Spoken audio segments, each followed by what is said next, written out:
Bueno, ahí está, enorme repercusión tuvo la nota, la verdad que hicimos con Luis Moreno Campo hoy a la mañana. ¿Cómo le va? ¿Qué tal, Néstor? Buen día. ¿De dónde viene? Ahora de la Villa 31, un acto me invitó las autoridades de Policía Federal, hicieron un acto, la verdad que muy interesante que se hizo ayer, una aparición, digamos, un show, por decirlo de alguna manera, de la banda de música de la policía, junto con los vecinos, los chicos, las familias de la Villa 31. Esto forma parte del plan Barrios Seguros, inclusive recién subí a mi Twitter, @GabrielIesi, algunas imágenes de lo que se ve, está el jefe de policía y autoridad del Ministerio de Seguridad. Creo que es una muy buena iniciativa dentro de lo que es el trabajo en los barrios de emergencia. Creo que esta es una de las medidas también, una vez que se desembarcó y se trabajó en materia de allanamientos y demás cuestiones judiciales. Creo que es una manera también de ir recuperando la posición y recuperando la presencia del Estado en estos lugares donde desgraciadamente confluyen ciudadanos de bien, que trabajan todos los días como cualquiera de nosotros, con ciudadanos que se dedican a la delincuencia, a traficar drogas y todo lo que conocemos de los barrios de emergencia. Vos me contabas que hoy de la mañana escuchaste la nota de Moreno Campo. Sí, lo escuché en casa. La verdad que a mí me... Ahora que se me cae la ficha, ¿viste? Me desesperanza escucharlo a Moreno Campo. Porque él se refiere de una manera a los jueces, por ejemplo, que están en los tribunales de Comodoro Pi, y los pinta de una manera tremenda, permeables a las cuestiones políticas, que van en función de cómo sople el viento y del gobierno que tengan de turno, y según el llamado telefónico que tengan de tal o cual político, que en realidad hay como una especie de camarillas en donde, ellos, digamos, son en algún sentido trabajan en conjunto con la CIE, porque lo dio en un momento a entender de la charla, cuando habló de la relación de Stiuso con los jueces federales. Entonces vos empezás a pensar y decís, realmente, cuando vos entras a Comodoro Pi y cuando vas a cada uno de los despachos de los jueces, ¿realmente se está decidiendo como corresponde la suerte de la gente más o menos importante que puede ingresar ahí? ¿No te dio esa sensación a vos? Mira, tuve oportunidad de escucharlo al colega Moreno Campo. Hay situaciones y hay dichos de él que comparto, otros que no. Por supuesto me permito disentir con algunas cuestiones. Moreno Campo fue funcionario judicial, fue fiscal, fue ayudante de Julio Trasera en el juicio de las juntas. Terminó su carrera, se dedicó a la actividad privada. Cuando Stiuso ese día le hace esa intervención en el programa Intratables, le recuerda algunos hechos de su vida en el ejercicio de la profesión. Que no viene al caso, pero Stiuso, por eso interviene en el programa Stiuso, porque tuvo relación con Luis Moreno Campo en algún momento del ámbito privado. Luego estuvo como fiscal en La Haya, digamos, y ahora está trabajando en consultoría sin ejercer en la capital. De hecho, lo que él dice es cierto. Él alega que no fue consultado para ser defensor de la expresidenta Cristina Fernández de Kirchner, independientemente de que... Me llegó el dato de que podría ser Zaffaroni. Zaffaroni no puede, tiene una incompatibilidad por ser integrante de la Corte Interamericana de Derechos Humanos. Yo lo que conozco del tema, yo camino como Comodoro Pi también varias veces por semana por el ejercicio de la profesión en el estudio. El comentario que estaba instalado el viernes en Comodoro Pi era que uno de los probables, o el probable defensor de la expresidenta era el doctor Carlos Beraldi. Carlos Beraldi fue secretario de Justicia en la provincia de Buenos Aires con León Arlanián, integró el estudio hasta hace unos años de León Arlanián. Fue funcionario judicial también del Fuero Federal, es uno de los nombres junto con Juan Martín Mena, son los dos nombres que se estaban rumoreando. Yo creo que lo que se vive en la justicia federal, a partir de mediados del año pasado se viene notando un cambio de criterio en cuanto a la visión de las causas fundamentalmente de corrupción, en la causa en la cual lo mantiene detenido el juez Casanelo Abáez, Pérez Gadín y como estandartes, digamos, de esta causa. Es una causa que se inició en abril del 2013, es una causa que tiene ya 3 años. Ciertamente en los últimos tiempos se nota que yo tuve oportunidad de estar en principio de marzo en el acto de apertura del año judicial que se hizo en el 4º piso de tribunales, donde tiene su asiento la Corte Suprema. Sí. Y ahí su presidente Ricardo Lencetti dio un mensaje que ya viene bajando hacia las cámaras federales y la Cámara de Casación, es decir, hacia los tribunales inferiores, en cuanto a la aceleración procesal de las causas, al fin de la impunidad. Creo que es bienvenido, digamos, la hora en que los juzgados federales aceleren estos procesos, en todos los casos, independientemente de quién sea el imputado. Discúlpame, pero ¿viste lo que dijo Moreno Campo de Bonadío? Bonadío era el juez de la servilleta, es un juez permeable, es un juez que en realidad no da garantías. Yo generalmente no hago juicio de calificación sobre magistrados porque cada uno tiene el derecho a ejercer como entiende y para eso está el Consejo de la Magistratura. La experiencia que yo tengo con el juzgado de Bonadío en las causas que me ha tocado intervenir como abogado de parte, no tengo esta sensación. Creo que acá se mezcla mucho, en esta época de Argentina que vivimos, se mezcla mucho lo político y lo judicial. Bonadío, en el semestre pasado, cuando el resto de la justicia federal tuvo un cierto paréntesis procesal en causas de repercusión pública, Bonadío avanzó en muchas de ellas. En la causa Tesur, en muchas de ellas Bonadío, digamos, no siguió la media del resto de los integrantes de los jueces federales de Comodoro Pi. Sí, lo que pasa es que cuando vos decís avanzar, lo que pasa, yo te lo voy a decir como ciudadano. ¿Sabés para mí qué es avanzar? Avanzar es cuando vos, en realidad, claramente le exponés a la sociedad las pruebas que vos estás juntando o que tenés respecto de una persona y de un delito que cometió y la metés presa y te haces cargo de la situación. Eso es avanzar. Porque lo otro, ¿sabés lo que se quedó? En la tapa de los diarios. A ver, a mí me da la sensación de que hay jueces que trabajan para los medios. Entonces, como trabajan para los medios, permanentemente lo que están haciendo es, bueno, el juez dictó la medida de investigar a. Entonces, si yo a vos te pongo en la tapa de Clarín o en la tapa de La Nación, investigan a Iesi por tal cosa, lo que fuere, lavado de dinero, lo que fuere, en realidad, a vos te pueden estar investigando, pero no significa que vos lo hayas cometido ese delito. Pero para la sociedad que lee la tapa del diario, vos ya lo cometiste. Bueno, porque si un juez te está investigando, significa que sos culpable. Bueno, acá tenemos que diferenciar dos caminos. La justicia, ¿Vos me entendés lo que te entiendo quiero claramente, decir? a eso voy. Digamos, acá tenemos que diferenciar claramente dos caminos. Por un lado, la justicia mediática. Rápido proceso, rápida condena, digamos, mucho más rápido que cualquier procedimiento, aún de flagrancia, cualquier procedimiento judicial, la justicia mediática es mucho más rápida. Es mucho más rápido la mención de una persona sobre la investigación de la comisión de un posible delito que después, cuando termina sobreseída o absuelta, quizás una pequeña mención en la página 42. Esto es muy claro. Lo cierto es que hace varios años atrás, y esto es algo que los que ejercemos el derecho y los que analizamos causas también de repercusión pública y hacemos columnas en los medios, lo destacamos, la justicia inició un proceso de comunicación a la sociedad de los hechos del gobierno judicial, si queremos mirar de alguna manera, o del Poder Judicial. El primer dato fue la creación del Centro de Información Judicial.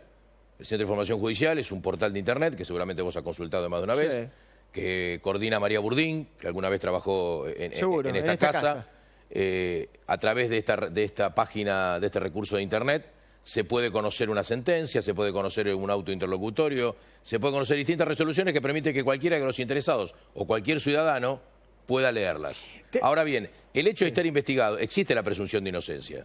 El hecho de estar investigado no significa ser responsable, por eso se habla siempre de supuesto autor, no significa ser responsable, significa solamente que hay una línea investigativa que conduce a una persona. Para poder después, los procesos penales tienen etapas, para citar a indagatoria tiene que haber un estado de sospecha, para decretarle la prisión preventiva tiene que haber semiplena prueba y para condenarlo tiene que haber absoluta certeza. Mirá qué camino diferente para llegar a una resolución de una eventual condena o no. Solo el 3% de los casos llega a una eventual condena. Muchos otros termina o con el proceso de prescripción o con un juicio abreviado o con una probation, hasta el trabajo comunitario que popularmente así se conoce. No, yo en realidad lo que quiero preguntarte es lo siguiente, digamos. Vos, ¿cómo estás? En primer lugar, Báez, ¿debería estar preso? ¿Lázaro o Martín? Lázaro. Bueno, Lázaro está detenido. No, yo te pregunté si debería estar preso. A consideración de Casanelo, que conoce al dedillo la causa y lo que dijo, sí. ¿Vos pensás lo mismo? Sí, en esta instancia sí. Esta causa tiene... ¿Es cierto que él termina preso porque el juez considera que puede llegar a fugarse? ¿Ese es el motivo por el cual lo mete preso? Así es. En materia de derecho procesal existe lo que se conoce, valga la redundancia de la palabra, con el riesgo procesal. El riesgo procesal que se implementó allá en el 2008 en un famoso fallo porque no, porque no tuvo plan de vuelo.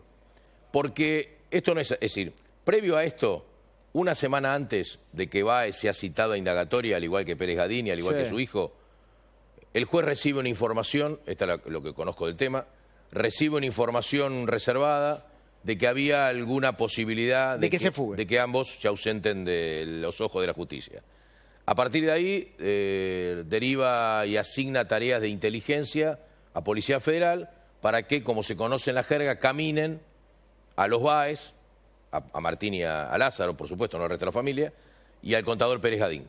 Lo empiezan a caminar, determinan un determinado momento que Báez iba a subir a un avión de su pertenencia en un porcentaje determinado y se iba a trasladar imaginamos, a Buenos Aires. No había ruta de vuelo. Le hacen la comunicación telefónica. El fuero penal se maneja mucho con consultas telefónicas.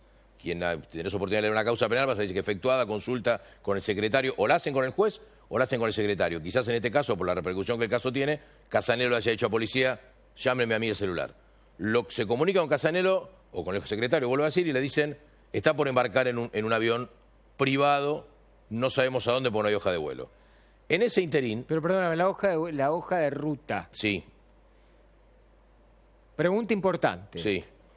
La hoja de ruta, ¿vos no podés hacerla cuando llegás al destino? No, tenés que hacerla antes. ¿Vos estás seguro que no se puede hacerla cuando llegás al destino? Porque yo tengo la información también de que en muchos casos la hoja de ruta, digamos, por una cuestión de costumbre, a veces directamente la terminan haciendo cuando llegan al lugar. Será una práctica usual. Lo correcto es hacerla al inicio del viaje.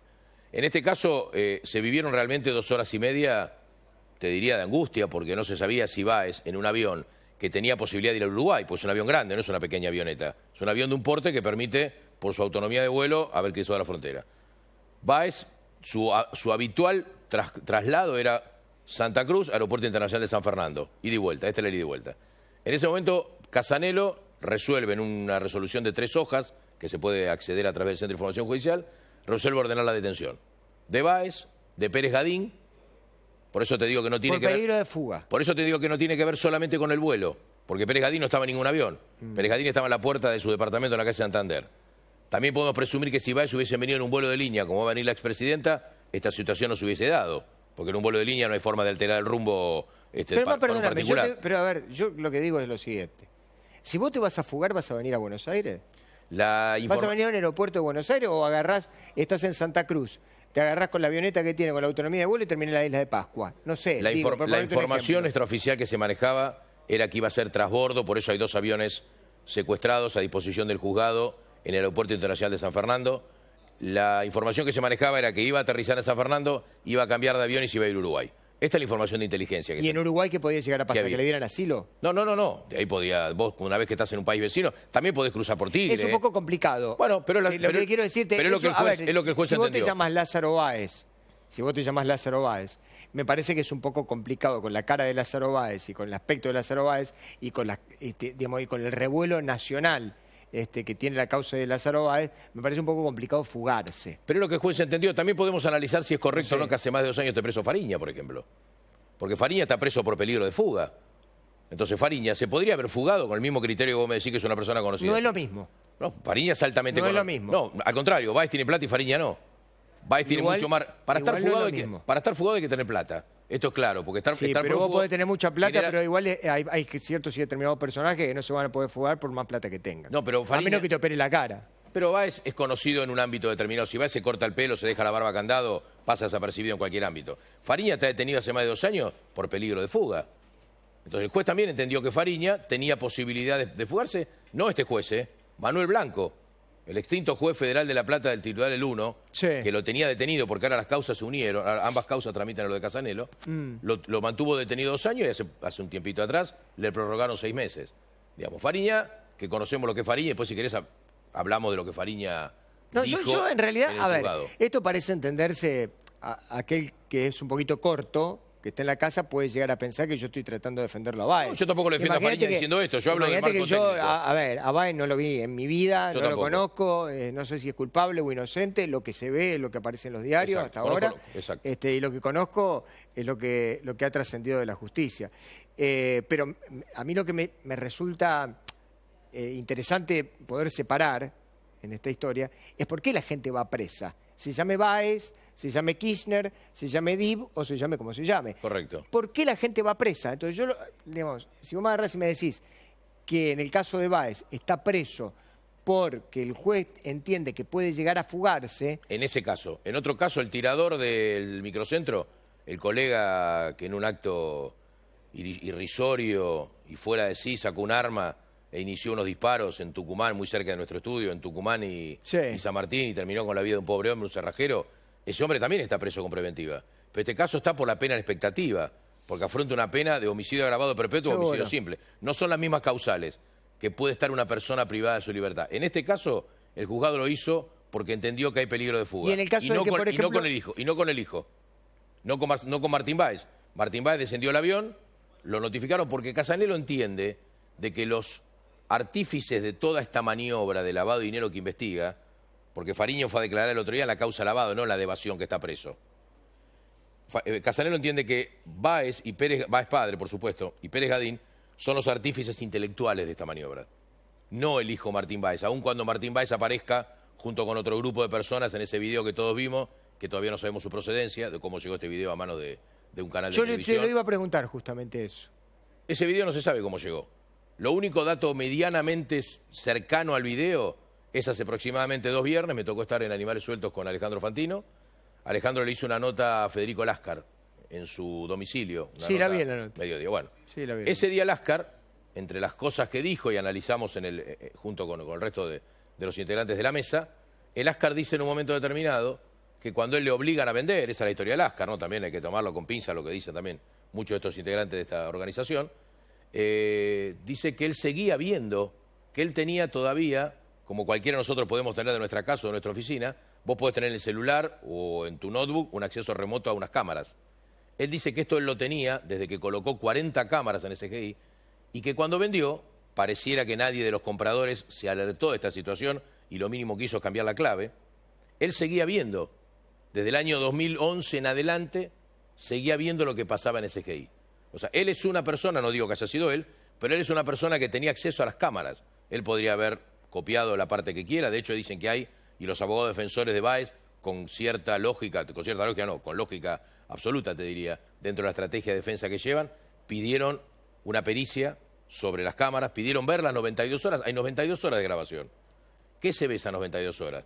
Lo que vimos nosotros son un extracto pequeño que genera repercusión y fue lo que, entre otras cosas, permitió que esta causa se acelere. Te pregunto de nuevo, entonces, Báez no está preso por lo de la guita que contó la Rosadita. No, Lázaro Báez no. Lázaro Báez no está preso por eso. Lázaro Báez está preso por la causa de lavado de dinero, cuyo basamento tiene, según Casanelo, que es el juez de la causa, y es quien tiene la dirección de la investigación y será objeto o no de algún planteo en el Consejo de la Magistratura por algunos defensores si entienden que no cumple con su deber. Está preso por lavado de dinero originado en una usina de facturas truchas, a través de las cuales se generaba el egreso de dinero. Delito en general que es escarcelable. ¿El de la evasión tributaria? Sí. No, Fariña está preso por esto. La evasión tributaria agravada tiene una pena hasta 9 años. Depende de la situación, el juez tiene la facultad, de hecho ahora va a intervenir la Sala Segunda de la Cámara Federal. La Sala Segunda la integra Martín Irurzu, presidente de la Cámara Federal, sí, Horacio Catán y Eduardo Fara. Estos 3 camaristas, que también son viejos hombres de la justicia, van a resolver ahora la apelación de los colegas que defienden a Báez y a Pérez Gadín. Van a ver si lo que Casanelo resolvió, denegándole la excarcelación, cosa que era lógica, porque si lo detuvo en menos de 10 horas no le va a excarcelar. Obviamente. Veremos la Sala Segunda de la Cámara Federal. Báez está detenido en el penal de Ezeiza, ya salió del hospital y está en un pabellón de ingreso, pabellón que se conoce como de gerontes, porque para la justicia, para el Servicio Penitenciario Federal, aunque parezca duro, yo tengo más de 50 también, cualquier persona de más de 50 años tiene la categoría de gerontes. Está detenido, no es mi caso. No es el tuyo, es el mío sí, tengo 52 años, está en ese sector, digamos, Báez y Pérez Gadín, Fariña está en otro sector, que lo han cambiado en estas horas. En un sector que escúchame, ¿y cómo es esta historia de la ley del arrepentido? Porque ahora Fariña declaró 258 horas. Sí. Dice que habría presentado algunas pruebas. Bueno, correcto. No sé, porque esto no... Son todos trascendidos periodísticos. Correcto. Por eso a veces cuando la gente dice, ¿y por qué no hablan más del tema? Porque en realidad hablar más del tema significa hacerlo con cierto grado de responsabilidad. Sí, comunicación en el Centro de Información Judicial o en la página de fiscales, hay una página también de la Procuración Fiscal, no hay ninguna. Pero con esta figura del arrepentido, ¿qué es lo que le cambia a Fariña? Bueno, la figura de arrepentido existe en Argentina puntualmente para determinados delitos. Terrorismo y lavado de dinero, narcotráfico, secuestro extorsivo. No existe para otros delitos, no es asimilable. En el derecho penal no existe la analogía, no se puede aplicar una cuestión, esto es análogo a otro, no. Está taxativamente, por eso hay proyectos que escuché el otro día al ministro Garabano que estarían por ingresar al Congreso para que esto se extienda a otras figuras delictivas. Fariña está preso en Ezeiza desde el 25 de marzo del 2014, hace más de 2 años, por una causa de evasión agravada. Y está procesado con procesamiento firme en la causa Báez, Lázaro y otros sobre lavado de dinero. En esta causa, él, sin duda que en una negociación previa, hay un dato importante para quienes observamos las causas. Hace unos meses atrás cambió de abogado. Giselle Robles es su nueva abogada, a quien no conozco del ejercicio de la profesión, pero tomé conocimiento que es la abogada defensora de él. Iván Mendoza no está más dentro de su equipo de defensores. El cambio de abogado defensor marcó una pauta, porque a partir de ese momento, y como es de práctica, Fariña, la abogada defensora Fariña, se sentó con Marijuán. Nadie va, ningún abogado, vamos con un cliente, nos sentamos al juez y decimos, va a querer hablar. No, esto primero se consensúa antes. El abogado defensor va, habla con el fiscal, en este caso Marijuán, le dice, mira, mi cliente, mire doctor, o mira cómo sea el trato con el fiscal, mira, mi cliente tiene intenciones de colaborar. Quiere colaborar hacia arriba, que es lo que la ley de arrepentido indica. Bueno, ¿qué tiene para decir? Y bueno, y uno hace una pequeña alegato de oreja, como se conoce, le comunica qué es lo que el cliente tiene. El fiscal dice, bueno, Macanudo, déjame que lo hablo con el juez, venite mañana. El fiscal habla con el juez, Casanelo sabía que esto se iba a dar. El fiscal dice, mira, Casanelo, mira, Sebastián, va a venir, Fariña va a hablar, listo, Macanudo. ¿Qué es la ley del arrepentido? La ley de arrepentidos, Fariña se sienta. ¿Y por qué después de 2 años? Porque después de 2 años le cambió la cabeza, en primer lugar. Fariña es un joven, digo joven porque es mucho más joven que yo. ¿2 años demoró en cambiarle la cabeza? Fariña es un joven que nació mediáticamente allá por el 2011. Todos los que somos observadores de situaciones o de medios, de hecho los periodistas que lo han investigado y han escrito libros, como Diego Cabot y otros colegas de ustedes, nos asombró la aparición explosiva de Fariña. Fariña apareció, no digo por su relación sentimental, sino por los autos que manejaba, el dinero que ostentaba. Entonces todos nos preguntamos, ¿quién es Fariña? Porque más o menos uno conoce el perfil socioeconómico de los hijos de alguien o de una persona. Ahí apareció que Fariña era un joven de La Plata, con estudios inconclusos de contador, que andaba en un colectivo y después en un 206, de repente saltó a un dinero exponencial. A partir de ahí se lo empezó a investigar, acordate, tributariamente, él era empleado, él conoce a Báez porque era empleado de una compañía que hacía leasing, así se conoce con Báez. Él le va a ofrecer a Lázaro Báez un leasing de camiones, y ahí genera la relación. Primero dijo, yo lo escuché en una nota decir que lo había conocido al hijo de Lázaro Báez en un boliche. Bueno, yo la información que tengo, por lo que surge de la causa, es que él lo conoce porque le va a ofrecer unos leasing de unos camiones. Pero Fariña termina, después de todo esto, siendo el pato de la boda, a su entender. Porque es el único, sí, a mí lo que es el único preso extraño, hasta hace unos días atrás. A mí lo que me resulta raro en toda la historia de Fariña, ¿sabes qué es? ¿Cómo llegás vos, con tan corta edad, a un grado de confianza tal que sos capaz de manejar decenas de millones de dólares y además de disponerlo? Es decir, si yo vengo y tengo 20 y pico de años, porque Fariña tenía 20 y pico de años, sí. Esto es lo que a mí no me termina de cerrar en toda esta historia. No entiendo cuál es la conexión. Porque si vos tenés 20 y pico de años, y como dice él, lo conoce al hijo de... así sea como decís Sí. vos. Porque Conoce a la familia Báez. yo te voy a ofrecer a vos un leasing de camiones. Así fue. Si tengo 20 y pico de años. Sí. ¿Vos me vas a dejar a mí que yo te maneje no sé cuántos millones de dólares y que sea el testaferro tuyo y que vaya y que invierta no sé cuánta plata, casi como un cheque en blanco, y que yo después te informe y que dicen que después se quedó con un vuelto y que como se quedó con un vuelto termina preso porque lo mandaron al frente, etcétera, etcétera, etcétera? Correcto. Y que empezás a terminar, digamos, y ibas en colectivo y terminás andando en una Ferrari. Es un poco extraño esto mismo que la decís vos, relación. esto mismo que decís vos se lo debe estar pensando ahora Báez. Báez debe estar diciendo cómo confía en Fariña. Yo creo que Báez confía en Fariña por otra cosa. Fariña, mi visión es que Fariña es un encantador de serpientes, es un hábil, no es un chico inocente, ¿eh? Inocente en el sentido no jurídicamente hablando.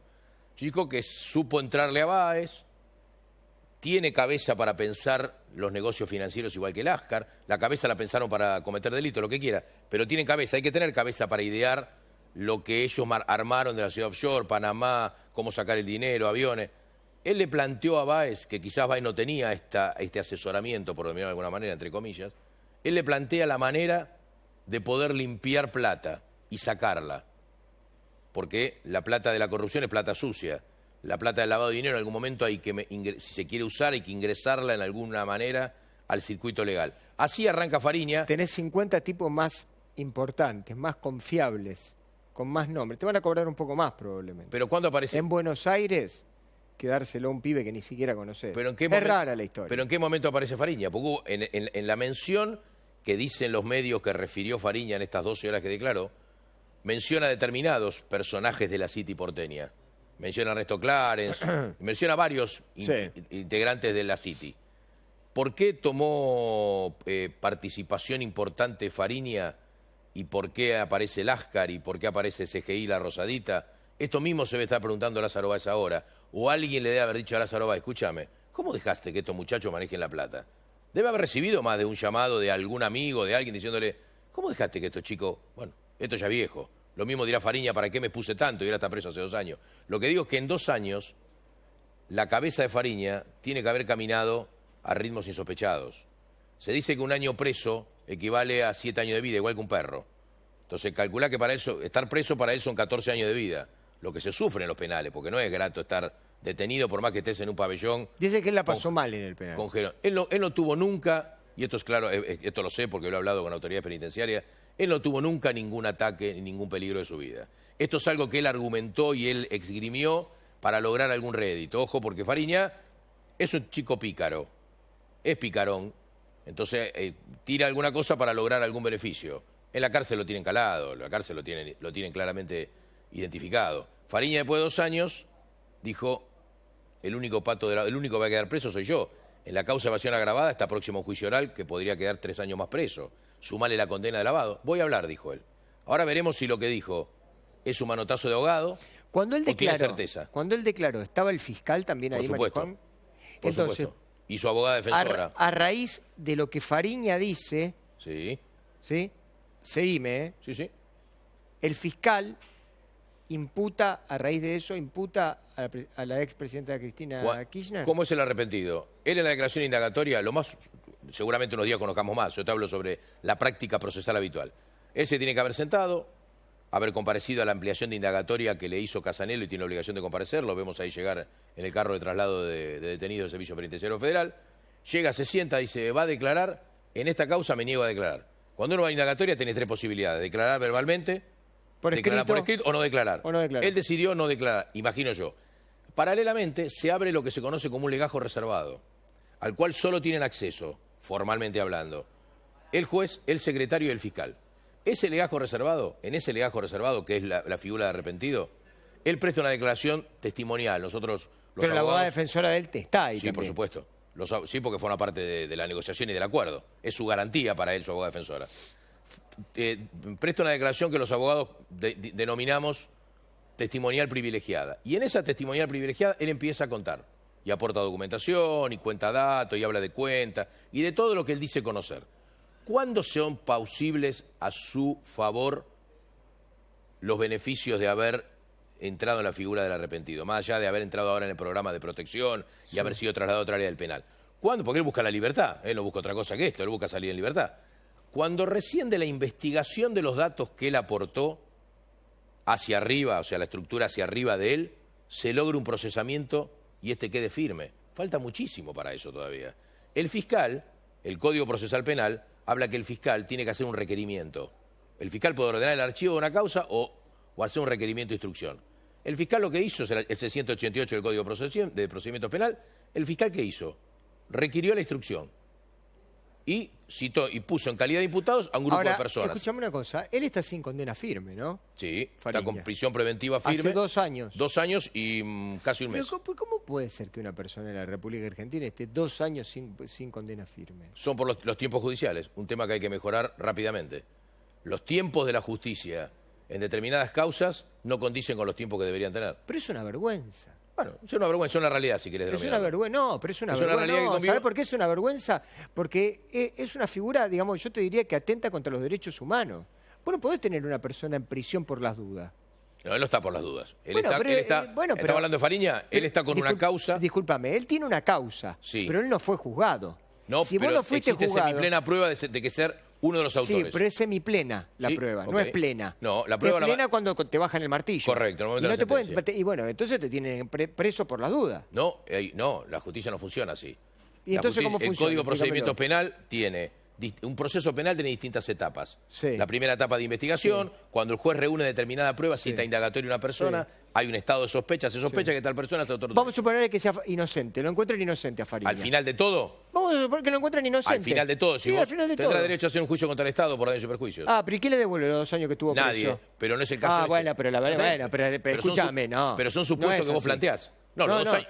Pero hay un montón de casos así. La vida no te la devuelve nadie, te la devuelve el dinero. Los, Bueno, dos, no años, importa. los 2 años que estuvo preso una persona... No, el dinero no lo paga todo. 2 años preso y no te la lo vida- devuelve el dinero. Pero la vida no vuelve para atrás. Vos no volvés 2 años para atrás. No, bueno, pero lo que te Y no hay estoy otra diciendo, manera. pero lo que te estoy diciendo que es una vergüenza. Pero no es el- Vos no podés tener sin condena a 2 años a una persona por las dudas, porque hay un montón de Pero casos. pero este- así que no son Fariña de la República No, por Argentina. supuesto, estamos hablando de Fariña, es un caso, el caso de Fariña está vinculado a lavado de dinero, está vinculado a la causa de evasión agravada, es un caso complejo, está vinculado a un caso en Bahía Blanca, donde está detenido también con prisión preventiva Juan Suris por el tema de emisión de facturas apócrifas. Sí, es un caso complejo, no es irrazonable que esté detenido 2 años por este tiempo. Vos me decís, ¿los plazos de la justicia deberían ser más rápidos? Yo te digo que sí, pero para eso hay que dotar a la justicia no solamente de proyectos de ley que hablen sobre determinadas cuestiones de mejoramiento del proceso. También hay que dotarla de recursos, de más salas de audiencias en los distintos edificios, habría que modificar el horario judicial, algo que muchas veces muchos se resisten, el horario judicial debería ser de Escuchame los una 18. cosa, perdóname, yo te voy a decir algo y esto, a ver, yo tengo que hablar con la más absoluta honestidad en esto, a pesar de que decir que yo hay un montón de cosas las que está diciendo que no las comparto. En la República Argentina, los jueces no tributan ganancia. Y hay jueces, me encantaría saber cuánto gana un juez federal, arriba de las 200 lucas, arriba de las 200.000 pesos. Tienen empleados, tienen presupuesto, tienen custodia, tienen un montón de cosas. Y tienen un montón de prerrogativas. Y son el señor juez. Van caminando con una alfombra roja que se la tiran en el coso. Y la verdad, honestamente, te digo, vos cuando te pones a hablar adentro de tribunales, muchos trabajan, pero muchos se pasan unas cuantas horas del día jugando al golf o haciendo otro tipo de actividades. Bueno, ¿te respondo? No, termino. Y me responde lo que quieras. Lo que a mí me parece es que se llame Fariña o se llame como se llame, vos a una persona por una cuestión de presupuesto, por la cuestión de lo que fuere, no la podés acusar por las dudas y tampoco la tenés que tener presa porque tenés un montón de indicios. Hay gente en la República Argentina, yo no entiendo cómo funciona el sistema judicial, hay gente que atropella a una persona en la calle, que la tienen filmada, que la mata, que le pasa con el auto por arriba y a los 2 minutos esa persona está libre. Y hay otras personas en donde la justicia junta una serie de indicios que parece que sí, porque en realidad, o semiplena prueba, como decís vos, nunca van a juicio y están 2 años presos. ¿Cómo funciona? Bueno, vamos atrás hacia La gente adelante. no lo entiende. Vamos atrás hacia adelante. En primer lugar, que los jueces que no tributen ganancias es una polémica judicial que existe. Los 2 potenciales miembros de la Corte, Rosenkrantz y Rossetti, en la exposición de motivos que hicieron en el Congreso cuando fueron a la audiencia previa que debe haber obligatoriamente, están a favor de que los jueces tributen. Sí, señor. Veremos qué pasa. Es una cuestión que resolverán. En segundo lugar, que los jueces federales ganen más de 200.000 pesos me parece bien a mí. Me parece bien que un juez tenga un alto sueldo, porque si un juez ganaría 20.000 pesos, estaríamos sospechando de que para qué juez con 20.000 pesos y estaríamos teniendo otras ideas locas. Tiene que tener un buen sueldo, tiene que tener custodia. Tiene quizás 3.000 personas, 4.000 a su cargo detenidas. No es un tema menor ser juez. En el mundo funciona así. Y yendo al otro, en el mundo, yo te digo, los jueces federales que yo conozco trabajan. Habrá algunos fiscales y jueces que no, por supuesto. Como hay periodistas que no trabajan y hay abogados que no trabajan. En cada presión es de todo. Pero ahora yendo a lo que vos decís, en el mundo la justicia penal funciona así. En París hay preso 3 personas vinculadas a los atentados que están con prisión preventiva. En el mundo Pero los funciona atentados así. fueron hace 3 meses. Pero funciona así en el mundo. Sí, pero fue hace 3 meses Está los bien, atentados. pero en el mundo funciona así. Acá no tenemos una Guantánamo. Acá tenemos la unidad de 6, a Marcos Paz. Tenemos penales de máxima o mediana seguridad, depende de la figura del detenido. De qué Sí, lo que situación pasa es esté. que también depende de cómo te llames vos, el delito, si es delito es penal económico, depende del abogado que te puedas pagar o cómo te llames, en realidad vas a estar libre o vas a estar en prisión. Acá te llama Fariña, es un delito penal económico, ha sido estigmatizado por una buena parte de la prensa, ¿no es cierto? Y por las propias autoimputaciones quizás que haya hecho el propio Fariña, y en realidad capaz que otra persona en su lugar estaría libre, y él hace 2 años que está presa. Primero, vuelvo a lo último que dijiste vos. Fariña, en la declaración del arrepentido, reconoció todo lo que hizo. Los bolsos, los lavados, reconoce absolutamente todo lo que hizo. Que una persona esté detenida, que el proceso penal sea tan largo, es una asignatura pendiente de la justicia para que los procesos sean más cortos. Que Fariña esté detenido, a mi entender, está bien detenido. Ahora le dieron 6 meses más. Hay un montón de muchachos que quizás no se estén viendo ahora, de internos, que están detenidos en los penales, que están en una situación similar. La justicia tiene que cambiar, tiene que tener una aceleración en todos los procesos, no solamente en esto. Veremos ahora qué pasa a partir de estos meses. ¿Sabes por qué me gusta que vengas? No, por Porque favor. además de un excelente abogado, sos muy picante. Bueno, gracias. Igualmente. Muy amable. Gracias. Es el doctor Gabriel Iesi, que estuvo con nosotros, la verdad.